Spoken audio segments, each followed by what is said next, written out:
I tightened my grip on the tablet as Devon leaned in, interrupting me mid-sentence for the 17th time that day.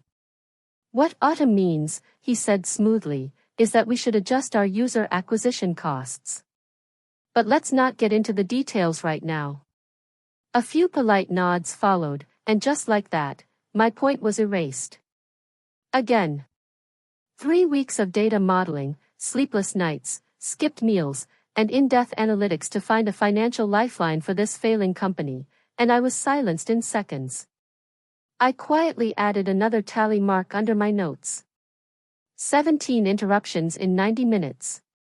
My male colleagues? 0. When our CEO mentioned that an $80 million investor would be on next week's call, I made up my mind. That night, I researched our state's recording laws. Single-party consent, legal. The next morning, I arrived early, placed my phone face down on the table, opened the recording app, and waited. What happened next changed everything, not just for me, but for every woman who's ever been overlooked or steamrolled in a boardroom. Before I tell you what unfolded, understand this: it wasn't just about revenge. It was about pushing back against a system that buries women's voices beneath manufactured authority.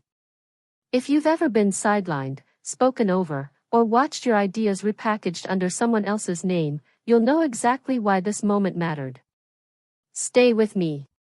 Because how it all unfolded shocked even me. My name is Autumn Kelly. I'm a financial strategist with a master's in economics and over a decade of experience turning underperforming companies into profit machines. In my previous role, my diversification framework helped investors triple their returns. I don't just crunch numbers, I spot long-term patterns others miss. 6 months before that pivotal meeting, I was recruited by a rising tech startup called DataStream. They specialized in AI-driven analytics for mid-market businesses. Their product was impressive. Their financial planning? A catastrophe. Cash burn was high, targets were missed, and their Series B was on life support. The CEO, Ellis Grant, convinced me to join with promises of ownership and impact. "Your expertise is exactly what we need," he'd said during our interview. "We want you to rebuild our monetization strategy from the ground up." I believed him. I left a steady, respected position because I believed in their product, and in my ability to save it. At first, things looked promising. People seemed engaged.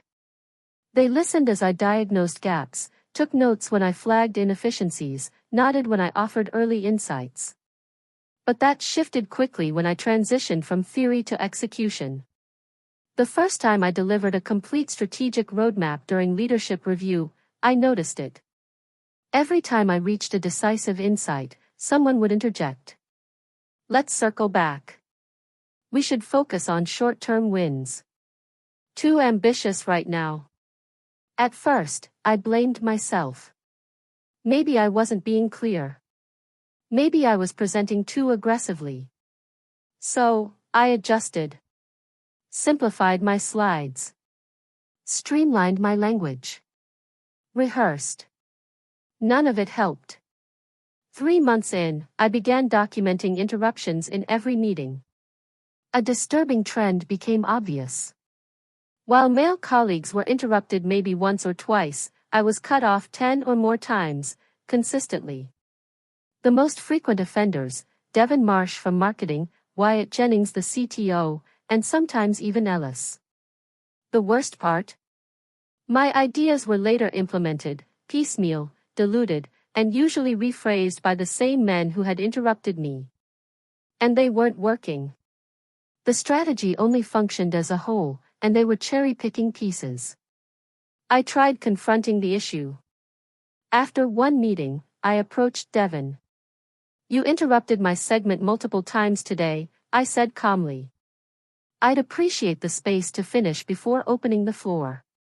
Devon blinked. Then laughed. "Did I? I didn't notice. Just trying to keep us moving. These meetings get long." Yet minutes earlier, he'd gone on a 15-minute tangent about social media metrics no one even asked for. I tried every method, assertive tone, pre-meeting emails, requesting dedicated time from Ellis. None of it worked. In fact, the interruptions worsened. The final straw came during my quarterly forecast presentation. After 17 interruptions, no one had heard my full analysis. 3 weeks of work ignored, again. With only weeks left before our final investor pitch, the company was burning through funds and about to collapse, and no one would listen to the one plan that could save it. That night, I didn't sleep. I couldn't. This wasn't just about me anymore. It was about the future of the company and the jobs of 67 employees. I revisited the recording laws, confirmed single-party consent, and decided to document what I couldn't make them hear. The morning of the investor meeting, tension ran thick. Everyone was rehearsing, double-checking talking points. The $80 million investment would either rescue us or doom us. Our CEO adjusted his tie every few minutes. When the investor, Preston Hull, appeared on screen, the room stiffened. Preston was a seasoned venture capitalist with a sharp mind and no patience for corporate theater. His firm had funded several unicorns. At 62, with silver hair and piercing gray eyes, he cut straight to business. "Let's begin," he said flatly. "I've reviewed your reports. I want to hear your current position." Ellis gave his boilerplate company pitch. Wyatt followed with a development update. Neither was interrupted. Then Ellis said, "Now Autumn will provide a brief financial overview." I stood, phone recording quietly. "Thank you. I've prepared a breakdown of our financials and a strategic forecast based on full implementation of the plan I've designed." 3 slides in, Devon cut in. "Sorry to interrupt, but these projections seem overly optimistic given last quarter. Shouldn't we present more conservative figures?" I acknowledged him briefly and kept going. 2 minutes later, Wyatt jumped in. "Before revenue, we should address infrastructure spend. These numbers don't have context without it." Again, I nodded, redirected, and moved on. As I reached the most critical slide, our funding justification, Nolan, our product director, leaned forward. "Can I add something about user growth that might change how we frame?" And then it happened. Preston cleared his throat, loud and sharp. The room froze. "I've been counting," he said. "Miss Kelly has been interrupted 3 times in under 10 minutes. His gaze moved from face to face. "Same as your last 2 investor calls. That's why we're reconsidering our position with DataStream." Silence. Ellis went pale. No one dared speak. "When companies ignore their best thinkers," Preston continued, "they lose competitive advantage. I specifically asked for Miss Kelly's input after learning she led TechVent's turnaround last year. Which is why I was alarmed when she barely spoke in previous meetings." I could barely breathe. He wasn't finished. "I'd like to hear Miss Kelly's full financial strategy. No interruptions." And just like that, the room finally listened, and after Miss Kelly finishes, "I'd like an explanation for why this pattern of silencing persists at DataStream." Preston's voice was even, but firm.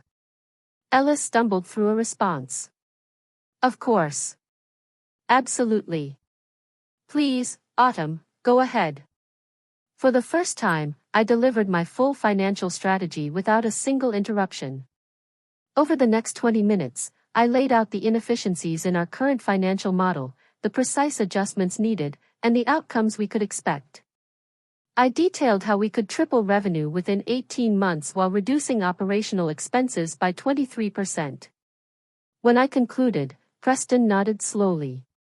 "This is the level of strategic thinking I expected when I reviewed your background." Then he turned to Ellis. "Now tell me, why is this the first time I'm hearing this complete vision? Miss Kelly has been on your team for 6 months." Ellis faltered. "We've been integrating pieces of her approach over time. It's a collaborative environment, there are many voices to weigh." Preston didn't hesitate. And apparently, some voices are given more weight than others. He took a breath. Here's where I stand. Data streams tech is strong, but your leadership dynamics are deeply problematic. I'm still willing to proceed with the full $80 million, but under certain conditions. You could feel the air shift. No one moved. All eyes were on him. First, Miss Kelly will assume the role of Chief Strategy Officer and report directly to me, not through your current management structure. Second, your leadership team will undergo mandatory inclusion and communication training, with quarterly evaluations. Third, her complete strategy, not fragments, must be implemented immediately. Ellis nodded quickly, clearly relieved the deal wasn't off the table. We can absolutely make that work. I'm not finished, Preston added. I'm also appointing Miss Kelly to our advisory board. Her perspective is essential, not just here, but across our investment portfolio. This role comes with its own compensation, independent of her new position at DataStream. I was stunned. It wasn't just validation, it was elevation. Not only a promotion, but direct investor access, and a new role that gave me security far beyond this company's walls. Preston looked at me directly. Does this arrangement work for you, Miss Kelly? I took a breath. Yes. I believe in DataStream's potential, and I'm committed to executing this strategy fully. Excellent. My team will send the contracts. I expect everything signed by close of business tomorrow. His tone was final. The call ended. The room stayed silent for a moment too long. Finally, Ellis cleared his throat, his voice tight. Autumn, congratulations on the promotion.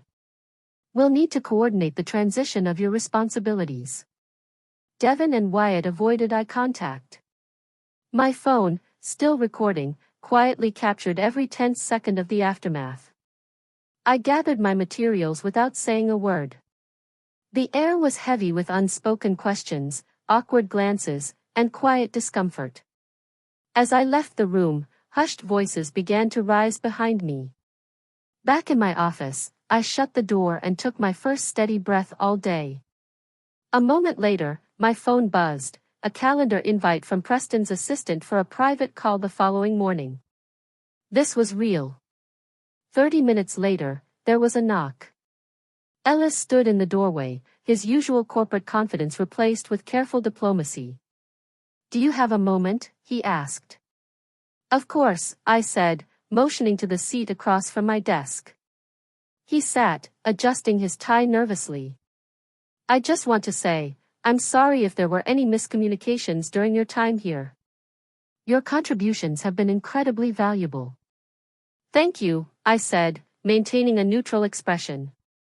I appreciate that. He hesitated. I'm curious, was this arrangement something you discussed with Preston in advance? I met his eyes. No. I was just as surprised as everyone else. He nodded slowly, digesting the response. Then his gaze flicked to the phone that had sat on the table during the meeting. The recording app, he said. You had it running? My chest tightened. He'd noticed. Single-party consent is legal in this state, I said evenly. I've been tracking the pattern of interruptions for months without resolution. The recording was for documentation. He looked slightly taken aback. I see. Do you plan to use it? That depends, I replied calmly, on how things move forward. I joined DataStream because I believe in the product, and I still do. But I need the autonomy to implement what I was hired to build. He stood, nodding slowly. You'll have your new contract by tomorrow. And Autumn, sincerely, I'm sorry. After he left, I sat in silence, replaying everything that had just happened. This wasn't how I imagined my career would advance. I never wanted leverage or intervention. I wanted to do meaningful work and be heard. Another buzz, this time a text from Phoebe, my closest friend outside the office. How'd the big meeting go? I replied, you won't believe it. Wine tonight? I need to unpack. Later that evening in my apartment, I relayed the entire chain of events over glasses of Cabernet. I never intended any of this, I told her. I just wanted proof. Something to show what was happening. Phoebe, who had fought her own battles as a litigation attorney, shook her head. You didn't create this problem. They did. Preston simply recognized the reality and made the only smart investment decision. But now, I said, I have to lead people who resent how I got here. Or, she countered, you have the rare chance to reshape a broken culture, with the backing of the investor who matters most. Do you know how powerful that is? I took another sip, thoughtful. I keep thinking about the recording. Maybe I should delete it. It served its purpose. Keep it, she said immediately. Not to use, but to protect yourself. You're about to change the status quo. That makes people uncomfortable. Some won't take it well. The next morning, I joined Preston for a follow-up video call. With the chaos behind us, I could better appreciate the sharp precision in his demeanor. May I call you Autumn? He asked. Of course. I want to be clear about something, he began. Yesterday's interruptions weren't the only reason we were reconsidering our investment. I waited. For the last 3 months, we've been evaluating Data Stream's internal culture. Ellis has product brilliance, but his leadership team promotes confidence over actual competence. When we found out they'd hired you, the strategist behind TechVent's turnaround, we had high hopes. But in every meeting since, you were either sidelined or silent. You were testing them, I said quietly. Preston nodded. We needed to see if they knew what they had. They didn't. Yesterday confirmed that. Why not just pull the investment? Because the product is still exceptional, and now it has you, he said. Look, I don't make decisions for social causes. I make them based on ROI. And companies that suppress their best thinkers underperform. Every time. It's just bad business.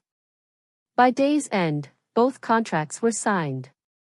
Chief Strategy Officer at DataStream, with a raise, equity, and an advisory board seat that paid 3 times what I'd earned as a consultant. On Monday, Ellis called an all-hands meeting.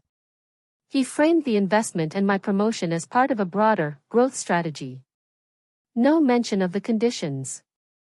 Some staff cheered. Others, Devin and Wyatt included, clapped with tight, unreadable smiles. After the announcement, I stood to explain what would come next. These changes may feel significant, I said, but they're necessary for long-term growth and sustainability. I'll be meeting with each department this week to discuss how the transition impacts your workflows. That afternoon, I started with marketing, Devin's department. He was already seated with his team when I arrived, his expression unreadable. Thanks for being here, I began, distributing documents. Let's go over how the new strategic direction impacts your department's priorities and budget moving forward. Devin cleared his throat. And this time, I didn't flinch. Before diving in, I acknowledged something important. Some of these changes might disrupt campaigns we've already invested in. You're absolutely right, I replied. That's why this conversation matters. I need to fully understand what's currently underway before finalizing any departmental targets. For the next hour, I focused on listening. I documented active projects, identified team concerns, and noted areas where I might face resistance. When Devin brushed off some changes as too ambitious or unrealistic, I asked pointed follow-ups. Can you show me the specific metrics that make you think this target is unattainable? Or what resources would help you hit the timeline? By the time the meeting ended, Devin's team was contributing ideas and offering solutions. As the others left the room, Devin lingered behind. This feels personal, Autumn. I met his gaze without flinching. It's not personal, Devin. It's strategic. The company needs to pivot to survive, and marketing is critical to that evolution. He narrowed his eyes. You recorded that meeting with Preston, didn't you? I didn't confirm or deny it. What matters now is the future. I value your expertise and need marketing fully aligned with the new direction. Are you willing to be part of that? He studied me for a long moment before nodding. I'll get on board. Similar conversations unfolded across departments in the following days. Some leaders embraced the changes eagerly. Others were slower to adjust. Wyatt, in particular, pushed back hard. He scrutinized every technical adjustment in the new budget. On our third tense exchange, he snapped. This is absurd. You're tearing down systems we spent years building because one investor happens to like you. The room froze. Is that what you think? That I got lucky? I asked calmly. You know what I mean, he muttered. Preston likes you, so now you get to call the shots. I opened my laptop. Let me show you something. I displayed a spreadsheet comparing development costs with user engagement. We're spending 43% more than industry average to maintain features that under 7% of users use. Click. Next tab. Here's what happens if we reallocate those resources to the tools our most valuable users engage with daily. A projected 28% revenue boost within 6 months, plus lower overhead. Wyatt's eyes flicked between the numbers. His protest quieted. This isn't about favoritism. It's about using data to make smart decisions. You're one of the sharpest engineers we have. I need that brilliance aligned with our goals. The resistance didn't vanish overnight. But over time, it shifted. Reluctance became respect as the strategy delivered results. By the end of the quarter, customer retention rose 16%, acquisition costs fell 22%, and our runway stretched dramatically. To my surprise, Ellis became an unexpected supporter. He started seeking my input regularly and backing my initiatives publicly. After a successful launch, he stopped by. I misjudged you, he admitted. When I recruited you, I saw potential. Then I forgot to listen. Thank you for saying that, I said. The board is noticing. They might want to expand your role. Just wanted you to hear it from me. 6 months after that pivotal meeting with Preston, Data Stream was transformed. We weren't just afloat, we were thriving. Meeting protocols now included dedicated time for uninterrupted presentations. Leadership was more inclusive. Devin became an effective partner, and though our rapport stayed professional, he executed the vision. Wyatt took longer to adapt but eventually thrived with clearer strategic alignment. As for me, the dual roles of CSO and advisory board member opened new doors. Other companies in Preston's network started seeking my input. I got interview requests, speaking invitations, and profile features. That one recording? Still secure, still unplayed. It had done its job just by existing. 1 year later, at our investor meeting, I presented our results. Preston and a room of new investors listened as Ellis introduced me. Under Autumn's strategy, Data Stream increased revenue 67% year-over-year, cut operational costs by 31%, and boosted customer growth 43%. Preston stood. When we backed Data Stream, we were betting on potential. Autumn has shown how far that potential goes when you elevate the right voices. Afterward, he pulled me aside. You've impressed me across our portfolio. The advisory work has been great, but I want more. More how? I asked. We're launching a fund targeting undervalued companies with solid tech but poor strategy. Your specialty. Join us as a managing partner. It was a stunning offer: equity, authority, long-term influence. But it would mean leaving Data Stream. You'd stay through a transition, he added. Ellis is ready for more. That night, I stared at the offer on my screen. Phoebe texted, "Heard your meeting went well. Celebration dinner?" Over dinner, I shared the news. "So you'd be a partner? Equal to Preston?" "Eventually. Junior partner first, but a clear path." She raised her glass. "To the woman who turned 17 interruptions into a venture capital seat. I knew you were brilliant. But this?" I smiled. Even I didn't see this coming. I just wanted to be heard. And now everyone's listening. The following week, I accepted with a 12-month transition plan. When I announced it internally, the shift in culture showed. Ellis was disappointed but supportive. Devin acknowledged how much he'd grown under my leadership. Even Wyatt congratulated me. In my final week, Ellis hosted a celebration. Sometimes leadership is about listening. Autumn taught us that, and we're better for it. Later, alone in the same room where that secret recording began it all, I took out my phone. I found the file, hovered over delete, and tapped confirm. I didn't need it anymore. In my new role, I took the lessons with me. Power isn't yelling the loudest.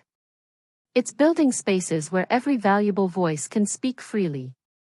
2 years in, our fund had backed 27 companies, many with diverse leadership. Our returns outpaced the market. It turns out listening isn't just ethical. It's smart business. I still keep that notebook, 17 interruptions, tallied one by one. It reminds me how far I've come. Now, when I evaluate a company, I listen to their meetings. Who talks? Who gets silenced? It's a stronger signal than any balance sheet. The recording is gone. The impact remains. If you've been cut off, dismissed, or ignored at work, I hope this story shows that your voice still matters. Your ideas deserve space. And when the time is right, your evidence may be your greatest ally. If this resonated, like and subscribe for more stories of professional transformation. Every click helps this reach someone who needs it. And remember, you don't need to shout to lead.